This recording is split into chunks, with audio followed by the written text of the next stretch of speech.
Hello friends, कैसे हैं आप लोग। आज हम पढ़ेंगे वैदिक अध्ययन एमए बीएस। तो एमए बीएस 001 वेदांग परिचय में हम लोग देखेंगे कि ब्राह्मण साहित्य का विस्तार से परिचय लिखिए। ये क्वेश्चन जो है ये बार बार आते रहता है एग्जामिनेशन और असाइनमेंट में, इसलिए ये बहुत इंपॉर्टेंट क्वेश्चन है। तो आइए ज्यादा बात नहीं करते हुए, जो भी फ्रेंड्स हमारे चैनल पे नए नए आए हैं कृपया चैनल को सब्सक्राइब कर ले और बेल आइकन को प्रेस कर दे, ताकि जो भी लेटेस्ट वीडियो हमारे चैनल पे आए वो सबसे पहले आप तक पहुंच सके। तो आइए चलते हैं ब्राह्मण साहित्य के ऊपर। ब्राह्मण साहित्य क्या है? तो ब्राह्मण साहित्य को हमने इस तरह से एक्सप्लेन किया है कि वैदिक साहित्य में संहिता भाग के उपरांत ब्राह्मण भाग का स्थान है। मंत्रों के व्याख्यान परक ग्रंथ ब्राह्मण कहलाते हैं। वेद मंत्रों की बोधगम्य व्याख्या करने के लिए यज्ञ के विधि विधान के सभी पक्षों का निरूपण करने तथा तत्कालीन वैचारिक आंदोलन को दिशा देने के कारण ब्राह्मण क्षत्रिय का पृष्ठभूमि बना। यज्ञ कर्मकांड की व्याख्या तथा विवरण प्रस्तुत करना ब्राह्मण ग्रंथों का प्रधान विषय है। यज्ञगत कर्मकांडीय विधानों का जितना सांगोपांग विवेचन ब्राह्मण ग्रंथों में प्राप्त होता है सभी ब्राह्मण ग्रंथ गद्यमय हैं।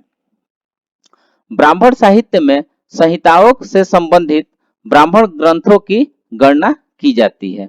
तो ये अभी हमने देखा। अब नेक्स्ट आते हैं ब्राह्मण शब्द का अर्थ। ब्राह्मण किसको कहते हैं और इसका मीनिंग क्या है, आइए चलते देखते हैं।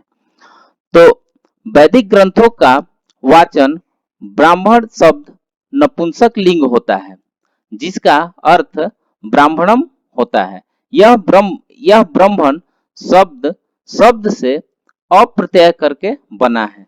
ब्राह्मण शब्द अनेकार्थक है, जिसका प्रयोग मंत्र यज्ञ है तथा रहस्य आदि अर्थों में होता है। जैसे हम देखेंगे मंत्र,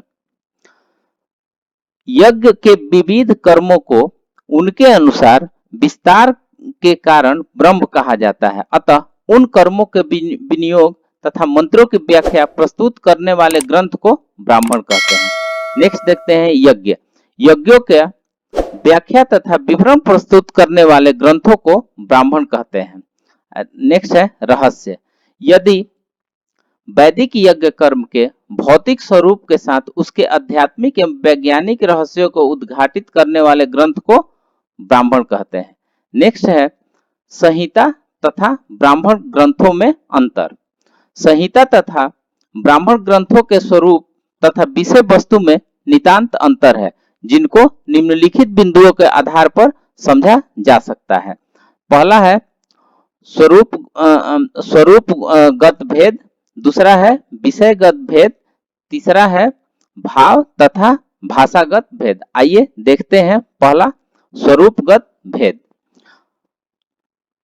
ब्राह्मण ग्रंथों का स्वरूप पूर्णतः गद्यात्मक है, इनमें छंदोबद्धता नगण्य है। इस प्रकार संहिता ग्रंथों का स्वरूप मंत्र तथा ब्राह्मण दोनों प्रकार का है। नेक्स्ट आते हैं विषयगत। ब्राह्मण ग्रंथ विधि ऐसा विधान है, ब्राह्मण ग्रंथों का विधान विषय विधि है, अर्थात यज्ञ का विधान कब और कहाँ किया जाए, यज्ञ के अधिकारी, यज्ञ के लिए आवश्यक सामग्री क्या होगी इत्यादि ब्राह्मण ग्रंथों का मुख्य विषय है। नेक्स्ट आते हैं भाव तथा भाषागत भेद।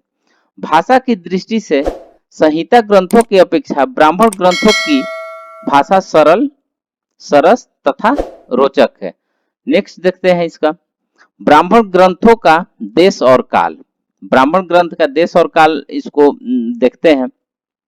ब्राह्मण ग्रंथों के संकलन काल का अनुमान ज्योतिषियों के आधार पर किया गया है। ब्राह्मण साहित्य से उपनिषदों की रचना में लगभग 1000 वर्ष का अंतर स्वीकार किया जाना चाहिए।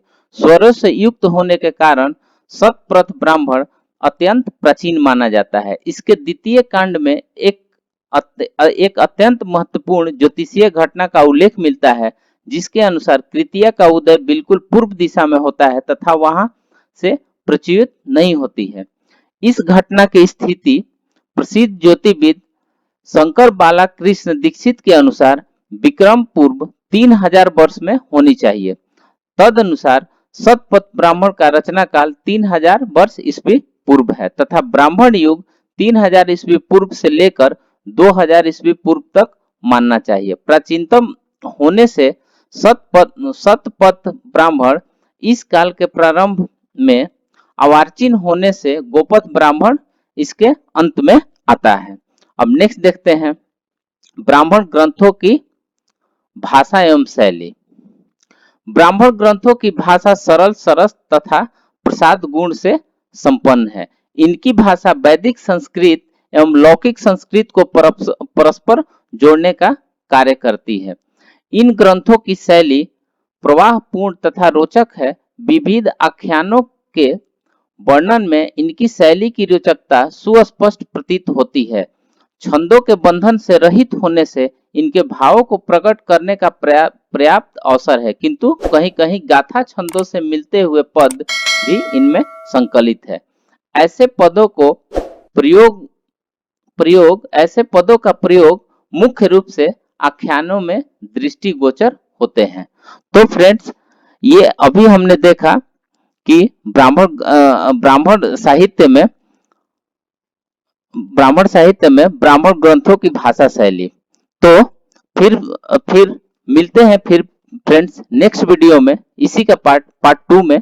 और फिर आपसे, तब तक से आप लोग ख्याल रखिए और मिलते हैं फिर नेक्स्ट वीडियो पार्ट 2 में। तब तक के लिए धन्यवाद।